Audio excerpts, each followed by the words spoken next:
जब भी सर्वर का नाम आपके माइंड में आता है, तो आपके सामने वो बड़े-बड़े डाटा सेंटर्स आते हैं, जो कि कहीं पे रन हो रहे हैं गूगल या मेटा के। But a server could be like this, this is my home lab server जिसको मैं 1 साल से रन कर रहा हूँ। सो आज की वीडियो में मैं अपना 1 साल का एक्सपीरियंस शेयर करूँगा कि इस लैपटॉप के साथ मेरा कैसा रहा है और इसपे मैंने क्या-क्या किया है। तो बारी-बारी टाइम स्टैम्प्स के साथ मैं अपनी सर्विसेज़ को शोकेस करूँगा और लास्ट में हम इसके हवाले से थोड़े से पॉजिटिव और नेगेटिव पॉइंट्स की बात करेंगे। तो वीडियो को स्टार्ट टू एंड लाज़मी देखिएगा और टाइम स्टैम्प्स नीचे मौजूद हैं, उनकी बेस पे आप वीडियो को अपनी मर्ज़ी से स्किप वगैरह कर सकते हैं। तो विदाउट वेस्टिंग एनी टाइम चलते हैं हमारी पहली सर्विस की तरफ। सबसे पहली चीज़ जो मेरी होम लैब की जान है या कह लें बैकबोन है, वो है मेरा प्रॉक्समॉक्स। और राइट नाउ मैं सिंगल नोड सेटअप के ऊपर काम कर रहा हूँ और तकरीबन 1 साल पहले मैंने इसको सेटअप किया था। बाय फार ये मेरी सबसे लॉन्गेस्ट रनिंग नोड है। इसको 2-3 दफ़ा मैंने रिकवरीज़ में भी डाला है। बुरी तरह से क्रैश हुआ है लेकिन रिकवर किया है और उसके अलावा इसमें कुछ मसले भी आते रहे हैं और साथ-साथ हम उसको ठीक करते रहे। बाकी इसके अप टाइम को आप देख सकते हैं 25 दिन और 5 घंटे से ये रीबूट या रीस्टार्ट कुछ भी नहीं हुआ, मतलब ये टोटली रनिंग कंडीशन में है और अपनी सर्विसेज़ को दे रहा है। तो मेरे लिए एक ट्रू सर्वर ही है और सबसे बड़ी अचीवमेंट है कि मैं एक ऐसी डिवाइस को जो मेरे घर में रन कर रही है उसको मैं इस टाइम तक के लिए अप रख पा रहा हूँ और इसको मैनेज कर पा रहा हूँ। उसके अलावा ये एक लैपटॉप है 5th जनरेशन का, तो ज़्यादा पावर हंग्री भी नहीं है। पावर फिगर्स की बात हम लास्ट में करेंगे तो इंशाल्लाह उसके अंदर हम इसको बड़ी डिटेल से देखेंगे कि इसका पावर बजट क्या आ रहा है। बाकी ये कुछ मेरे स्टैट्स इस पे नज़र आ रहे होंगे आपको, आईओ डिले और आईओ प्रेशर स्टॉल्स वगैरह और मेमोरी यूसेज वगैरह है। उसके अलावा यहाँ पे आपको नज़र आ रहा होगा कि ये एलएक्ससी कंटेनर है। विदिन मिनट्स हम इसमें कोई भी एलएक्ससी कंटेनर डिप्लॉय करवा सकते हैं और उस सर्विस का फ़ायदा उठा सकते हैं और बारी-बारी हम इन सर्विसेज़ को भी देखेंगे। उसके अलावा ये मेरे पास एक 500 जीबी की ड्राइव है जो मैंने अपने राउटर के साथ अटैच की हुई है, जो फ्लैश फाइबर के राउटर है और इसको NAS के तौर पे मैं हर डिवाइस पे लगा देता हूँ। ये एसएमबी शेयर के तौर पे माउंटेड है, तो मैं इसको प्रॉक्समॉक्स में या कोई भी कंटेनर हो मैं उसमें रन करवा सकता हूँ। इसी तरह मेरे पास ये मेरी बल्क स्टोरेज डिवाइसेज़ में लगी हुई है जो कि तकरीबन 700 साढ़े 600 जीबी की हार्ड ड्राइव है, जिसके ऊपर मैंने बल्क डाटा राइट करना होता है, जैसे गेम्स डाउनलोड हो गई या मूवीज़ डाउनलोड हो गई या कोई भी चीज़ मैंने टॉरेंट लगाया हुआ है तो वो इस पे डाउनलोड हो रही होती है। This is my backup drive जिसके अंदर मैंने आईएसओ फाइल्स और अपने कंटेनर्स के बैकअप उठाने होते हैं और वीकली ऑन शेड्यूल बैकअप है। बिल्कुल मुझे भी कोई भी मैनुअल काम नहीं करना पड़ता, सिर्फ मुझे ट्रबल शूटिंग करनी पड़ती है अगर मेरी कोई सर्विस डाउन जाती है तो। उसके अलावा हमारे पास ये इसकी इंटरनल ड्राइव है जिसमें हमारी वीएम डिस्क या कंटेनर वॉल्यूम्स वगैरह हैं, वो जितना आप बनाएँगे उतने दैट्स वाले स्पेस लेंगे। नेक्स्ट हमारी लिस्ट में है एडगार्ड होम, जो कि हर एक प्राइवेसी कंसर्न बंदे के लिए बहुत ज़्यादा ज़रूरी है क्योंकि ये आपको आपके नेटवर्क के ऊपर थोड़ी-सी ग्रिप बढ़ा देता है। अब इसकी जगह पे आप पाइहोल भी यूज़ कर सकते हैं, it's up to you, but मैंने इसको ज़्यादा कन्वीनिएंट माना है क्योंकि इसका थोड़ा-सा वर्कअराउंड सिंपल है और मैंने ये सेटअप किया हुआ था तो मुझे ज़रा ईज़ी लगा इसको मैनेज करना। यहाँ पे आपको नज़र आ रहा होगा तकरीबन 1 लाख के करीब डीएनएस क्वेरीज़ हैं और इसने 581 ब्लॉक किए हैं और ये कुछ एड्स को या मालवेयर साइट्स को ब्लॉक करेगा। अब ये गूगल या यूट्यूब वगैरह के एड्स ब्लॉक नहीं करता, ये इसकी लिमिटेशन है, बट ज़्यादातर जो वेबसाइट्स आपको रीडायरेक्ट्स दे रही होती हैं, ये मालवेयर वेबसाइट्स होती हैं, फिशिंग वेबसाइट्स होती हैं, वो यहाँ पे आप ब्लॉक कर सकते हैं। उसके अलावा ये आपको आपके डीएनएस पे कंट्रोल थोड़ा-सा दे देता है, जिसके अंदर हमारे पास यहाँ पे हमारे एचटीटीपीएस डीएनएस सेटिंग्स हैं, उस क्लाइंट्स की सेटिंग है, कौन-कौन सी डिवाइसेज़ आपकी चाह रही हैं, किसको आपने कौन-सी सर्विस देनी है या नहीं, इसके अपने डीएनएस नेटवर्क्स हैं। उसके अलावा आपके पास ब्लॉक लिस्ट लगाने का ऑप्शन है कि आप कौन-सी ब्लॉक लिस्ट वाले डोमेन्स को ब्लॉक करना चाहते हैं। और सबसे अच्छा फीचर जिसमें मुझे लगता है वो ब्लॉक सर्विसेज़ का है, जो कि मैं पर डिवाइस लेवल पर भी और पूरे नेटवर्क के लिए भी ब्लॉक कर सकता हूँ। मतलब जैसे अगर मैं इसको चैट जीपीटी को ब्लॉक यहाँ से कर देता हूँ, तो मेरे होम नेटवर्क में जितनी भी डिवाइसेज़ हैं, उन सब में चैट जीपीटी चलना बंद हो जाएगा जब तक मैं यहाँ पे आके उसे अनब्लॉक नहीं करता। ये आपको कंट्रोल दे देता है आपकी डिवाइसेज़ के ऊपर, आप कौन-सी सर्विसेज़ यूज़ कर रहे हैं और अगर आप पैरेंटल कंट्रोल लगाना चाहते हैं अपने बच्चों के ऊपर, तो ये काफ़ी अच्छा टूल आपके लिए हो सकता है। उसके अलावा यहाँ पे हमारे पास क्वेरी लॉग में ये एक-एक चीज़ हमें दिखा रहा है कि क्या आपकी किस डिवाइस ने कौन-सी जो वेबसाइट है रीच करने की कोशिश की। आप देखें कि ये एंड्रॉयड क्लाइंट कोई गूगल का था और ये डीएनएस क्वेरी थी एनालिटिक्स वाली और इसने ब्लॉक कर दी है। इसी तरह आपके पास स्नैपचैट के या इंस्टा के कुछ एल्गोरिदम है जो आपको ट्रैकिंग करते हैं, तो ये उसको ब्लॉक कर रहा होगा। Next up in the list is Nginx proxy manager. और अगर आप एक होम लैबर हैं या फिर आप सर्विसेज को होस्ट करते हैं, तो ये आपका एक्सपीरियंस को 100 टाइम्स बढ़ा देगा क्योंकि इसको यूज़ करके आप अपनी होम लैब को कहीं से भी एक्सेस कर सकते हैं या पब्लिक एक्सेस के लिए उसको ओपन कर सकते हैं सिक्योरली विद एसएसएल सर्टिफिकेट्स। उसके अलावा आप जो है कोई डीएनएस आपको करने की ज़रूरत नहीं है और मैंने जो तरीका यूज़ किया है उसमें मुझे इवन डोमेन परचेज़ करने की भी ज़रूरत नहीं पड़ी। Due to some security reason हम इसका डैशबोर्ड डैशबोर्ड में आपको ओपन करके नहीं दिखा सकता, बट आपको नज़र आ रहा होगा कि 19 इसके अंदर मैंने जो फॉरवर्ड रूल्स हैं वो बनाए हुए हैं, जो कि मेरी तकरीबन 16-17 सर्विसेज़ हैं, उनके रूल्स हैं और इनको मैं यूज़ करवा सकता हूँ। नेक्स्ट हमारे पास हमारा आ गया है क्यूबिट टोरेंट। अब अगर आप बहुत ज़्यादा टोरेंट्स को डाउनलोड करते हैं या कोई फाइल्स वगैरह शेयरिंग करते हैं टोरेंट के थ्रू, ये भी आपके लिए टोटली गेम चेंजर होने वाला है। खास तौर पे जब पाकिस्तान में बिजली के बिल इतने ज़्यादा आ रहे हैं और अगर आप अपने मेन रिग के ऊपर डाउनलोडिंग लगा देते हैं बड़ी-बड़ी 30-30, 40-40 जीबी की, या इवन के 100 जीबी तक भी चला जाता है, तो ये चीज़ आपको काफ़ी ज़्यादा हेडेक को बचा देगी। ये आपकी कम बिजली में ज़्यादा फ़ायदा आपको दे रही होगी। अब यहाँ पे आपको नज़र आ रहे होंगे कुछ टोरेंट मैंने डाउनलोड किए हैं। After all we are Pakistanis, but don't do piracy. जितना आप बच सकते हैं इस चीज़ से बचें। उसके अलावा हमारे पास अगर टोरेंट डाउनलोड हो रहे हैं तो आपको नॉर्मल डाउनलोड्स के लिए भी एक सर्वर चाहिए होता है। अगर आपने नॉर्मल फाइल्स को डाउनलोड करना है और आपको टोरेंट नहीं मिलता, तो उसके लिए आपके पास सबसे बेस्ट टूल जो मैंने देखा है वो एरिया एनजी है। अब ये 2 टूल्स का मजमूआ है, एक इसका बैक एंड है और एक इसका फ्रंट एंड है, और बैक एंड इसका आरपीसी सर्वर पे चलता है और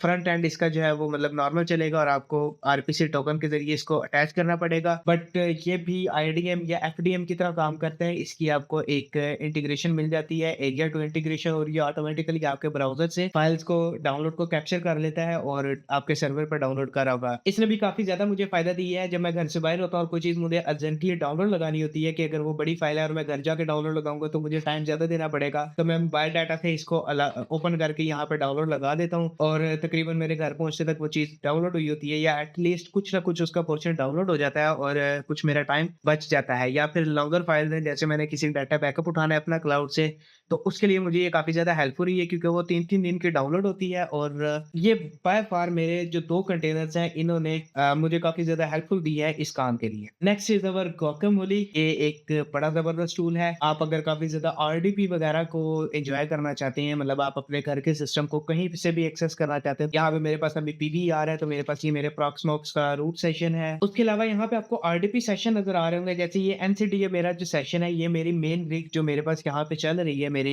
होम के अंदर, इसका सेशन है और ये मैंने यहाँ पे ऐड किया हुआ है। अब इसका फ़ायदा क्या होता है, अगर मैं कोई फाइल्स भूल गया हूँ या मैंने कहीं पे फ्री टाइम मुझे मिला और मैंने अपने घर पे कोई वीडियो एडिट करनी है या कोई भी काम वगैरह करना है, तो मुझे मेरी रिग के ड्राइव या डाटा को कैरी करने की ज़रूरत नहीं पड़ती। सिंपली मैंने एक लैपटॉप के ऊपर अपना ब्राउज़र ओपन करना है और इस गुआकामोली को लॉगिन कर लेना है फॉरवर्ड करके, और अपने घर के सिस्टम को मैं कहीं से भी एक्सेस करके कहीं पे भी चला सकता हूँ, जस्ट लाइक अ वीपीएस। और ये भी बड़ा गेम चेंजर टूल है अगर आप होम लैबिंग स्टफ या टेक सपोर्ट के अंदर इन्वॉल्व है। Next up in the list is our own private Netflix server. अब ये मेरे पास जेलीफिन सर्वर है क्योंकि मूवीज वगैरह अगर हम देख रहे होते हैं तो कहीं जाना पड़ता है, तो हमें फिर जाहिर सी बात है कि मोबाइल में रखने की जरूरत नहीं है। अगर आपके पास डाटा मौजूद है तो आप इसमें अपनी लाइब्रेरीज डाल दें, मूवीज डाल दें, सॉन्ग डाल दें, इवन के मैंने कोर्सेज वगैरह और कुरान की तिलावत इसमें रखी हुई है, तो मैं कहीं पे भी इसको एंजॉय कर सकता हूँ, कहीं पे बैठ के भी इसको सुन सकता हूँ। उसके अलावा मेरे पास ट्रैक होगा कि किस मूवी को मैंने कब देखा था और कितना देखा हुआ है, तो एक किस्म से मेरी लाइब्रेरी मैनेज हो जाएगी और विदाउट एनी सब्सक्रिप्शन, मतलब मुझे इसके लिए कोई सब्सक्रिप्शन पे करने की ज़रूरत नहीं है। जस्ट इसमें एक प्रॉब्लम ये है कि आपको मूवीज़ डाउनलोड करके या वेब सीरीज़ डाउनलोड करके रखनी पड़ती हैं। Next up in the list is image. और अगर आप गूगल ड्राइव के वो 15 जीबी स्टोरेज को फुल कर चुके हैं गूगल फ़ोटोज़ पे बैकअप बना के और आपको भी ईमेल्स में मसले आ रहे हैं, तो आप इसको रन कर सकते हैं। अब ये काफ़ी स्ट्रेट फॉरवर्ड टूल है, आपने इसको रन करना है और इवन कि गूगल का बैकअप भी मैंने इसके ऊपर डिप्लॉय किया हुआ है और ये तकरीबन काफ़ी ज़्यादा डाटा मेरा स्टोर कर रहा है। इसके अंदर मुझे कोई भी स्टोरेज लिमिटेशन नहीं है, जितनी बड़ी मैं हार्ड ड्राइव लगाऊँगा उतना ज़्यादा मैं डाटा स्टोर कर सकता हूँ। राइट नाउ आपको नज़र आ रहा होगा कि तकरीबन 585 जीबी की स्टोरेज मुझे मिली हुई है। उसके अलावा मेरे पास कोई गूगल का कोटा सिस्टम नहीं है कि 15 जीबी फुल हो गया तो मुझे मेरे मेल्स आने बंद हो जाएँगे या इस तरह का कोई मसला होगा। प्राइवेसी कंसर्न जिन लोगों को होता है कि एआई ट्रेनिंग आपकी इमेजेस पे हो रही होती है, इसके अंदर ऐसा कोई सीन नहीं है। ये आपका टोटली आपके अपने हैंड में है और इसको आप टोटली लोकल भी चला सकते हैं विदाउट एनी इंटरनेट एक्सपोज़र। और उसके अलावा आप अपने मोबाइल में इनका ऐप प्ले स्टोर से डाउनलोड करके कॉन्फ़िगर कर सकते हैं, तो आपको अपलोड स्पीड और बैकअप स्पीड काफ़ी अच्छी मिल रही होती है। तो इसके कुछ प्लस पॉइंट है और नेगेटिव पॉइंट इसमें यही है कि आप सारा डाटा खुद मैनेज कर रहे हैं, तो आपको ट्रबल शूटिंग और डाटा बैकअप्स वगैरह को खुद देखना पड़ेगा और ये इसका ड्रॉबैक है। और टू बी ऑनेस्ट अगर आप होम लैबिंग के अंदर आ चुके हैं या इस तरह के सर्वर सेटअप कर रहे हैं, तो मैं नहीं मानता कि ये चीज़ भी कोई मुश्किल है कि इसको ट्रबल शूट किया जाए या डाटा बैकअप के या रिडंडेंसी के लिए आप कोई ना कोई काम ना कर रहे हों। इसके अलावा पाकिस्तान है क्योंकि मैं अपनी होम लैब को ज़्यादातर होस्टिंग वगैरह के लिए भी यूज़ करना चाहता था। तो यहाँ पे मेरे पास अब एक और सर्वर चल रहा है जो कि माई स्पीड सर्वर है। अब ये ऑटोमेटिकली कुछ टाइम के बाद मेरे स्पीड टेस्ट को रन करता है और मेरी स्पीड का लॉग बना के देता है कि आपके पास मिनिमम स्पीड और मैक्सिमम स्पीड क्या रही है ओवर द टाइम। और अभी ये 24 घंटे का लॉग दिखा रहा है कि मेरे पास 24 घंटे में एवरेज स्पीड जो रही है वो मेरी 24 एमबीपीएस रही है और एवरेज अपलोड स्पीड मेरी 27 एमबीपीएस रही है। राइट नाउ मेरे पास तकरीबन 20 एमबीपीएस का फ्लैश फाइबर लगा हुआ है पीटीसीएल का, जो कि मिनिमम पैकेज है और ये मुझे पिंग रिक्वेस्ट, टोटल टेस्ट और एवरेज टेस्ट ड्यूरेशन और लेटेस्ट टेस्ट और इस तरह की चीज़ें दिखा रहा है। तो काफ़ी ज़्यादा हेल्पफुल रहता है आपकी नेटवर्क रिलेटेड जो प्रॉब्लम्स हैं उनको देखने के लिए, नेटवर्क स्पीड को मॉनिटर करने के लिए। नेक्स्ट इज़ अपटाइम कुमा और ये हमें सिर्फ़ अपटाइम बताता है कि जो हमारी सर्विसेज़ रन कर रही है, ये कोई भी वेबसाइट है, वो अप है या नहीं या कितने परसेंट वो अप रही है। अब राइट नाउ ये आप देखें मेरे होम लैब सर्विसेज़ को ज़्यादातर दिखा रहा है, तो आपको नज़र आ रहा होगा इसके अंदर मेरी एक अभी 1 घंटे की तकरीबन इंटरनेट डाउन गया था, तो उसने मुझे बता दिया कि मेरी सर्विसेज़ इस टाइम के लिए डाउन थी।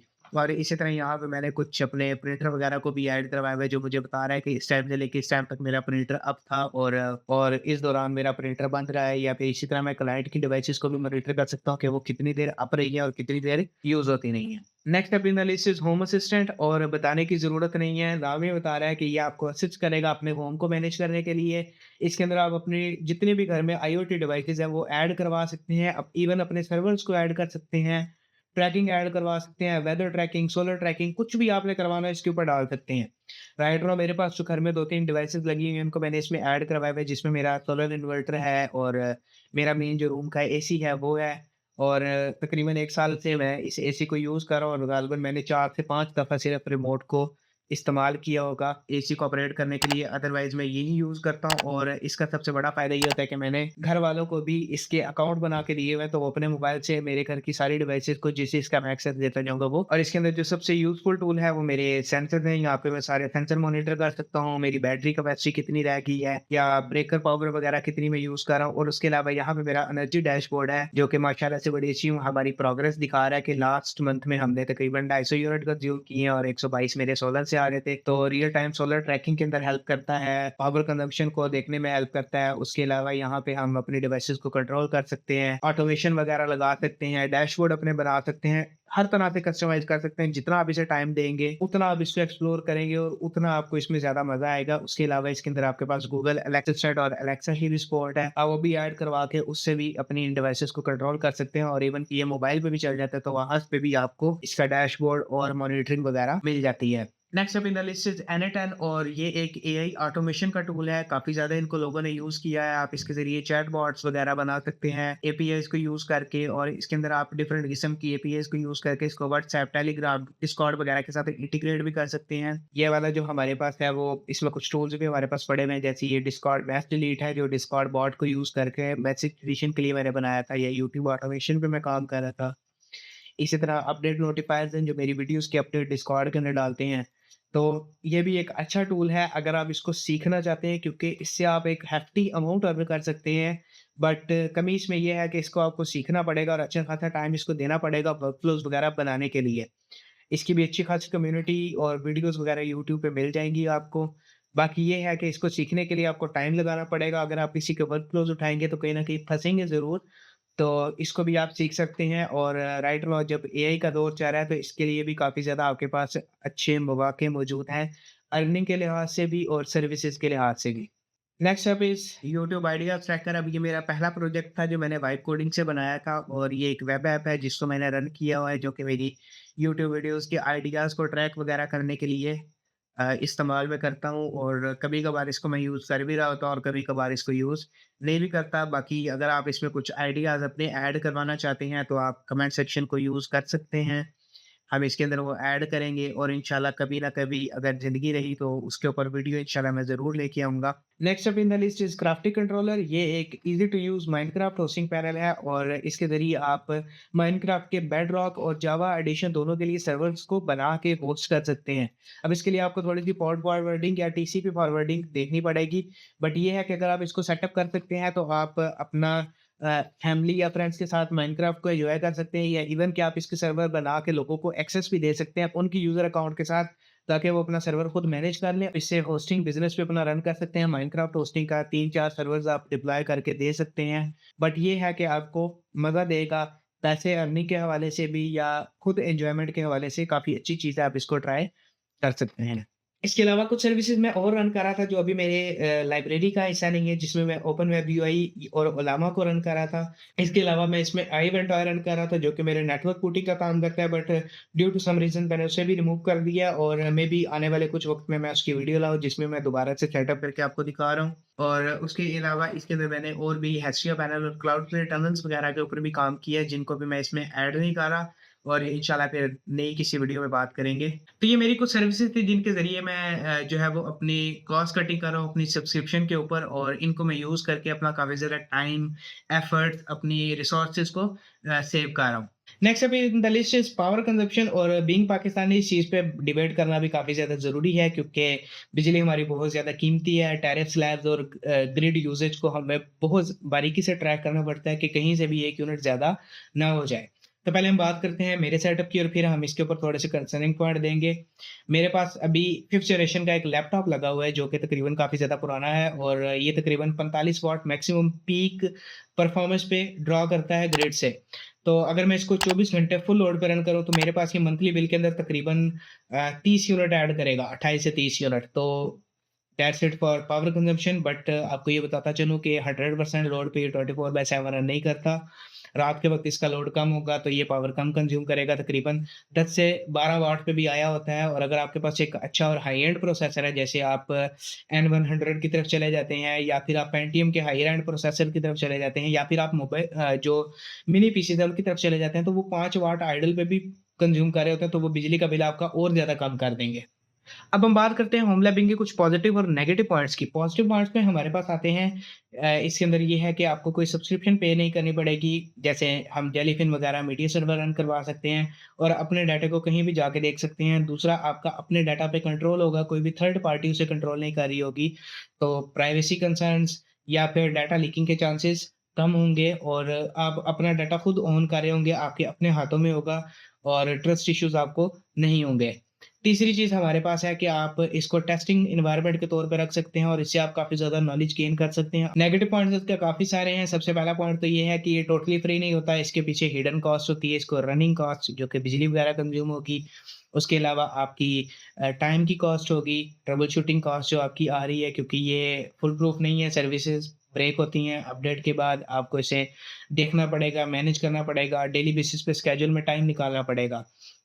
तीसरी चीज़ ये है कि हमारे पास इसके अंदर जो है वो मेंटेनेंस कॉस्ट इसकी आती है, आपको मेंटेनेंस खुद करनी पड़ेगी, हार्ड ड्राइव फेल हो सकती हैं, फैन की क्लीनिंग और जो है वो मतलब थर्मल पेस्ट वगैरह, चेंजिंग वगैरह जो नॉर्मल एक पीसी को करना पड़ता है, वो आप इसको करेंगे। उसके अलावा यहाँ पे हमारे पास जो सबसे बड़ा एक ट्रैप आता है होम लैबिंग का, वो ये है कि शुरू-शुरू में हम इस एक ट्रैप में फँसते हैं कि हम हर चीज़ सेल्फ होस्ट करने की कोशिश करते हैं और हर चीज़ को इसके ऊपर ढा रहे होते हैं। तो ये काम भी एक जो है वो इसके नेगेटिव पॉइंट में आता है, बट अगर आप थोड़ा-सा कंट्रोल करें तो इस चीज़ को मैनेज कर सकते हैं। बाकी ये है कि होम लैबिंग एक बहुत बड़ी और वास्ट फील्ड है, इसके अंदर कोई भी एंड नहीं है। अगर आप इसके अंदर पड़ जाते हैं और आपको एक अंदर से वो कहते हैं ना कीड़ा होता है, तो आपको सुकून नहीं आएगा क्योंकि स्काई इज़ द लिमिट। सो इस छोटे से वर्क अराउंड में हमने अपने होम लैब को देखा और अपना जो 1 साल का प्रॉक्सिमॉक्स का एक्सपीरियंस था वो मैंने आपके साथ शेयर किया है। इसके पॉजिटिव और नेगेटिव पॉइंट्स, इसकी पावर कंजम्पशन की डिटेल्स और